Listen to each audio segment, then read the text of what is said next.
Shalom, selamat malam Bapak Ibu Saudara yang dikasihi Tuhan Yesus Kristus. Selamat berjumpa dalam renungan pada malam hari ini. Doa dan harapan saya saudara semua ada dalam keadaan yang baik, sehat, penuh sukacita, dan berlimpah berkat Tuhan. Sebelum kita mendengarkan renungan firman Tuhan, mari kita berdoa. Bapa, dalam nama Tuhan Yesus Kristus, Bapa yang sungguh sangat baik, Bapa yang mengasihi kami bersyukur untuk kemurahan Tuhan. Tuhan sudah memimpin kami di sepanjang hari ini dalam segala tugas dan aktivitas kami. Pada saat ini kami mau mendengar sabda kebenaran firman-Mu. Urapi kami ya Roh Kudus, supaya kami mengerti dan dengar-dengaran, taat melakukan segenap perintah-Mu. Terima kasih Tuhan. Dalam nama Tuhan Yesus kami berdoa. Haleluya. Amin. Saudara yang dikasihi Tuhan, ayat renungan kita pada saat ini terdapat dalam 2 Raja-Raja pasal 14 ayat yang ke-27. Tertulis demikian. Tetapi Tuhan tidak mengatakan bahwa ia akan menghapuskan nama Israel dari kolong langit. Jadi ia menolong mereka dengan perantaraan Yerobeam bin Yoas. Saudara yang dikasihi Tuhan, konflik Israel dan Palestina jangan membuat kita mengutuki Israel. Kita perlu mengerti permasalahannya dengan baik dari sudut pandang firman Tuhan. Jangan pula kita mengutuki Palestina, karena mereka pun adalah bangsa yang perlu kita doakan agar kasih karunia Tuhan dicurahkan bagi bangsa ini. Tuhan mengasihi semua orang. Dia adalah Bapa yang sangat baik, yang mau menyelamatkan. Ada satu pertanyaan yang seringkali ditanyakan di Google, yaitu mengapa Israel sulit dikalahkan. Selain itu ada juga pertanyaan, mengapa dunia ini tidak bisa menghancurkan Israel? Pertanyaan semacam ini bukannya tanpa dasar. Kenapa saudara? Penyebabnya tidak lain adalah karena bangsa Israel ini kecil.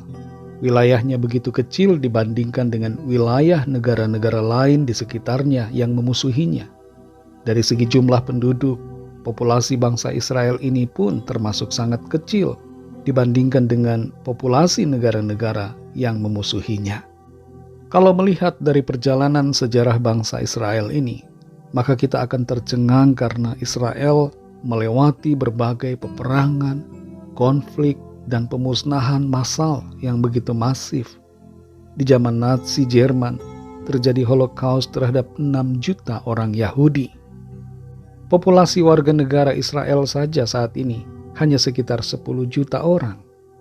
Selain itu, saudara, negara Israel atau entitas Israel sempat tidak ada di peta dunia selama sekitar 1900-an tahun. Negara Israel baru muncul di tahun 1948. Kalau kita hidup di tahun 1930 misalnya, maka kita tidak akan menemukan Israel di dalam peta. Seandainya Google Maps sudah ada di zaman itu, lalu kita mencari Israel, maka pasti tidak akan ketemu. Lalu ujung-ujungnya kita mungkin mempertanyakan validitas janji Tuhan yang tertulis dalam Alkitab. Tapi syukurlah karena bangsa Israel ini masih ada sampai saat ini. Dan itu tidak lain dan tidak bukan adalah disebabkan karena janji Tuhan. Kita baca kembali dalam 2 Raja-Raja 14 ayat 27. Di situ tertulis, tetapi Tuhan tidak mengatakan bahwa ia akan menghapuskan nama Israel dari kolong langit. Jadi ia menolong mereka dengan perantaraan Yerobeam bin Yoas. Jelas terungkap di sini saudara bahwa Tuhan tidak akan menghapuskan nama Israel dari kolong langit.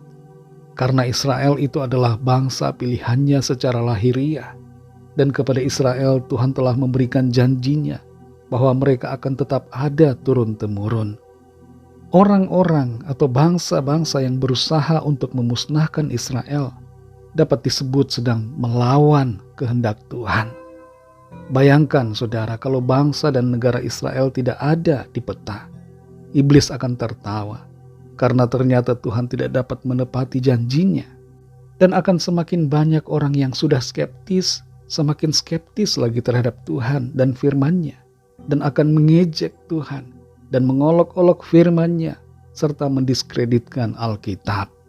Saudara yang dikasihi Tuhan, Israel ada sampai hari ini menjadi sebuah negara yang berdaulat disebabkan karena kesetiaan Tuhan pada janjinya. Tuhan sanggup menepati janjinya yang telah diucapkannya, dan Ia tidak akan pernah berdusta. Melihat eksistensi Israel hari ini, kita dapat melihat relevansi firman Tuhan dalam kehidupan kita. Bahwa Tuhan adalah Tuhan yang setia, dan kesetiaan Tuhan itu tidak akan berubah. Ia setia pada janjinya atas kita, dan Ia pasti akan menggenapinya. Saudara dan saya yang percaya kepada Tuhan Yesus adalah Israel rohani, umat kepunyaan dan kesayangan Tuhan. Maka dari itu saudara jangan takut dalam menjalani hidup ini, sebab Tuhan senantiasa ada bersama kita dan setia pada janjinya, dan akan terus menjaga, melindungi kita, sehingga kita tetap ada dalam kasih anugerah-Nya. Sungguh Tuhan itu baik, Dia penuh kasih setia, Dia dahsyat dan maha kuasa. Bersyukurlah selalu, karena Tuhan Yesus baik. Mari kita berdoa. Terima kasih Tuhan, kami bersyukur Bapa, karena Engkau adalah Bapa yang sangat baik. Engkau Bapa yang mengasihi, Engkau Bapa yang peduli, Engkau Bapa yang tidak pernah ingkar janji, tapi selalu setia pada apa yang Tuhan sudah firmankan. Kami bersyukur karena janji-Mu itu menjadi bagian hidup kami juga. Kami memiliki janji-janji firman Tuhan, dan kami percaya janji-janji-Mu yang baik itu pasti terjadi, termanifestasi, kami alami dalam kehidupan kami secara pribadi. Terima kasih Tuhan, kami belajar dari eksistensi bangsa Israel, sebuah bangsa yang kecil yang begitu mudah untuk dimusnahkan, dan bahkan sudah pernah tidak ada, tapi kembali ada. Itu semua karena anugerah-Mu, dan kami belajar bahwa Tuhan pun akan selalu menjaga dan menopang kami dalam sepanjang umur hidup kami. Terima kasih Tuhan. Di sepanjang malam hari ini kembali kami mau beristirahat. Kami mohon berkat perlindungan-Mu ya Tuhan atas kami semua. Naungi kami dengan kasih dan kuasa-Mu. Berikan kami tidur yang nyenyak dan bangunkan kami kembali besok pagi dengan kekuatan yang baru. Kami berdoa membawa setiap permohonan doa dan pergumulan kami masing-masing. Biarlah Tuhan menjamah dan melawat setiap kami dan menyatakan kuasa, pertolongan dan mujizat-Mu bagi kami. Terima kasih Tuhan. Kami bersyukur dan kami percaya. Kami sudah terima jawaban doa. Kami terima pertolongan Tuhan. Kami terima berkat, mujizat Tuhan dalam hidup kami. Ampunilah kami Tuhan akan kesalahan kami, seperti kami juga mengampuni orang yang bersalah kepada kami. Dan tuntun kami terus supaya kami berada dalam jalan kebenaran-Mu. Semakin hari semakin sempurna seperti kehendak-Mu. Lawatlah bangsa dan negara kami Indonesia dan juga semua bangsa di dunia ini, agar setiap orang dari segala bangsa terbuka hatinya untuk percaya kepada-Mu. Terima kasih Tuhan, dalam nama-Mu yang kudus, nama Tuhan Yesus Kristus, Tuhan dan Allah kami yang hidup, Bapa yang kekal, kami sudah berdoa dan mengucap syukur. Haleluya. Terimalah berkat Tuhan. Tuhan memberkati engkau dan melindungi engkau. Tuhan menyinari engkau dengan wajah-Nya dan memberikan kasih karunia. Tuhan menghadapkan wajah-Nya kepadamu dan memberikan damai sejahtera.